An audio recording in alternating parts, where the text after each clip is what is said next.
guys, so here's how this works. Here on this Google Sheet, in the recovery sheet, I have listed down here Kalecgos groups, this setup. In this setup, in the blue that I'm outlining, we have what we're calling the 4-group strat. There's a secondary 3-group strat that I have off screen down here, but for progression, this 4-group strat is going to be the safest way to do it, I think. And the way this works is based off of our raid comp, okay? The raid comp we have is ideal in the sense that we're using a 4-group strat, and if you look at our group, we have 1, 2, 3, 4 DPS groups with some tanks sprinkled in there, Sav, Obi, Miller, along with a 5th group of healers.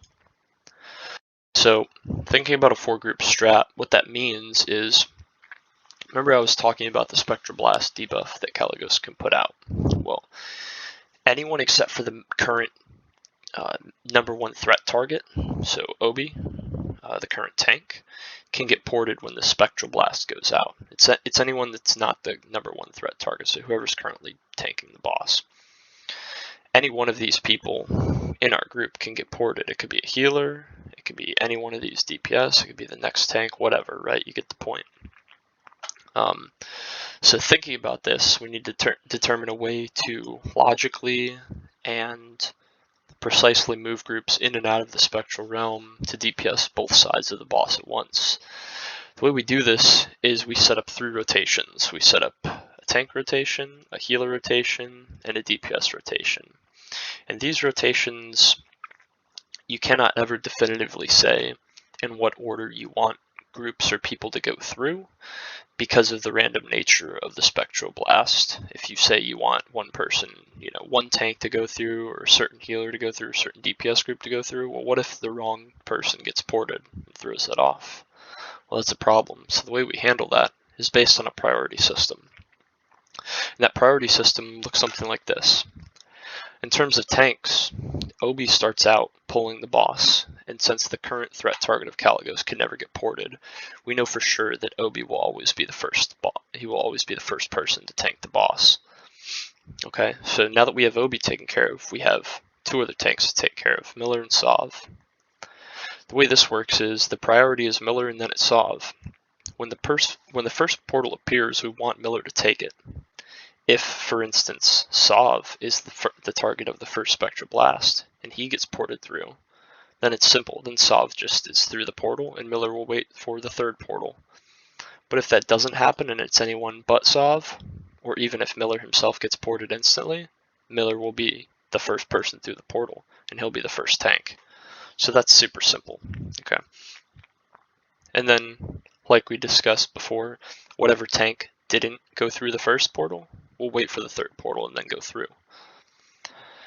For the 5th portal, Obi will take, and by the time Obi is taking a portal, another tank will be free to taunt off him and relieve him. And so the cycle continues. 1st portal, 3rd portal, 5th portal, 7th portal, 9th portal, 11th portal, and you can extrapolate all the way down here to portals 6, 7, 8, 9, 10, 11, and so on, right? I don't need to put them out for that to be understood. The tank rotation is quite simple. Moving on from tanks, I'm going to skip down to DPS. The way it works with these groups is anytime a DPS player gets ported, then everyone in that group will go with them. So what I mean by that is, let's say I get ported first. Well, because I'm not Sav, Miller will take the 1st portal, right? But along with that, Wooten will follow me, Ruju or Thantaz, whoever is playing, will follow me, Go will follow me, and Deshmi will follow me. They will follow me because they're in my group. What if Wooten got ported? Well, the exact same thing would happen. I would follow him through, and the other people would go through, right? Whoever gets ported, their group follows them, if you're a DPS, okay? And if you're a Resto Shaman, say Fail gets ported, well, because Doggle's in his group, he'll just follow him. This allows for that group of DPS to get their associated lust. So, going back to this 1st portal, it's a great example. Let's say I get ported. Well, I go through with Wooten, Ruju, Go, and Deshmi. Miller's already through because he's the 1st tank. And then we get to the healer rotation. The healer priority is set down here. Mare, Tough, Amin, Heals Good, Brucey. We're going to try to rotate them through in that order. So because Mare is the first one on the priority list and she has not already gotten ported, she'll take the first portal. So right now we have Miller downstairs, we have all of group 4 downstairs, and we have Mare downstairs. So 1 tank, 1 healer, and 5 DPS. Everyone else does what they've been doing upstairs. And the fight goes on like this. 20 seconds later, a second portal will appear. No tank goes through because we're looking to offset the tanks. Tough will go through if possible. The reason we want Tough to go through is because we want to front load him through the portals because he can bubble off the stacks of the Arcane Buffet. What this does is by rotating him through as early as possible, that allows him to keep his Divine Shield for late in the fight. That way if there's an opportunity where the tank, wherever he is at, needs healing badly, and he is the only healer or one of the only healers available to heal at that given time, and he's waiting on another healer to appear out of a portal, he can bubble off his stacks and stay longer. He's the only healer capable of doing that. So we want to make sure that he goes through a portal and isn't forced to use that bubble early in the fight. We want it late in the fight, so he's going to go as quickly as possible. So he'll be in group 2. Now let's think about who gets ported next. So let's just say, in this case, that Fail gets ported next. He's the next Arcane or Spectral Blast target. So Fail gets ported. Well, Miller's already down there. Ridic is in his group, so he'll follow. Eternal is in his group, he'll follow. Dog is in the group, so he'll follow. And Tough will follow because he goes on the second portal. Alright. We have this little note here. Tough or group 2, 3, whichever Resto Shaman is in that group. So what we're talking about is exactly what I just described. Fail is in group 2, so Doggy will go with him because he's in his group, and Tough will go with. And the DPS is already sorted. Let's go to third portal. Sov will take the third port. No healer will go with him because we already have Mare down there, we have Doggill down there, and we have Tough down there.